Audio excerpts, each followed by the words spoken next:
I'm carefully measuring everything out here because this is actually the first time I'm using my router for something like this. I've owned my router for over 10 years now, and I've only ever used it for cutting out radiuses and circles way back when I was building poker tables. There you'll see just a few of the poker tables I've built. Yep, that's me when I was younger.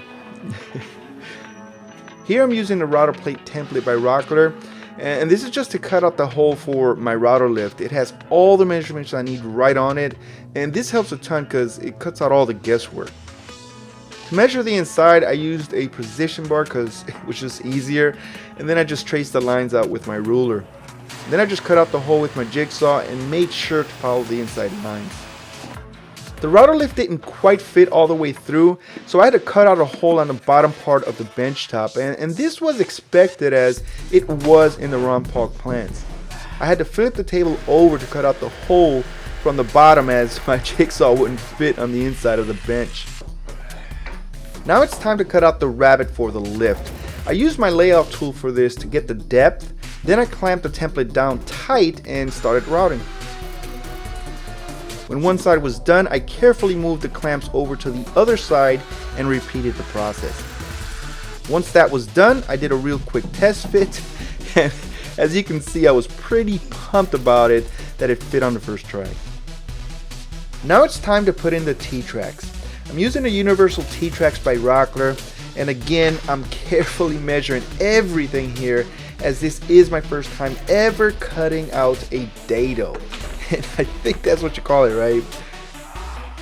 To get the perfect depth, I'm using this cool little trick I learned from John Peters. Simply lay some cards down, put the T-tracks on top of them, and this will give you the perfect depth for your dado. I used my router guide for the outside T-track. This made it super simple to keep everything straight. For the inside T-track, I had to get a little bit creative. Once all the routing was done, I used a rubber mallet to put the T-tracks in place and tapped it down with some screws.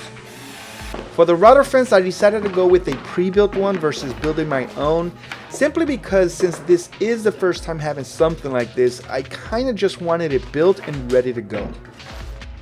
I'm using the router table fence by Rockler.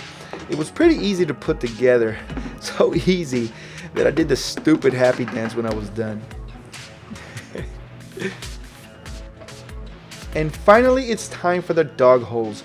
I measured the holes 5 inches on center. I was going to do the 4 inches like Ron Paulk recommended, but I just thought it looked a little bit too close together. You're caught! That's my son Max going to town on his 2x4. To drill the dog holes, I used a 3/4 inch Forstner bit. I did start with a regular bit, but man was it tearing up the wood. The Forstner bit was nice and clean. And that's pretty much it for this one. I really hope you enjoyed it. The next video is a pretty cool one. At least it is for me. My son Max helps me out a bit, and I get to teach him a few things here and there. It's a cool father and son woodworking moment that I'll never forget. Make sure to subscribe to be notified when the next video is published. Share and like this video if you really enjoyed it. And make sure to hit me up on my social media sites, especially on Instagram. Come over and say hey. With that said, peace, I love you for free, and I'll see you on the next.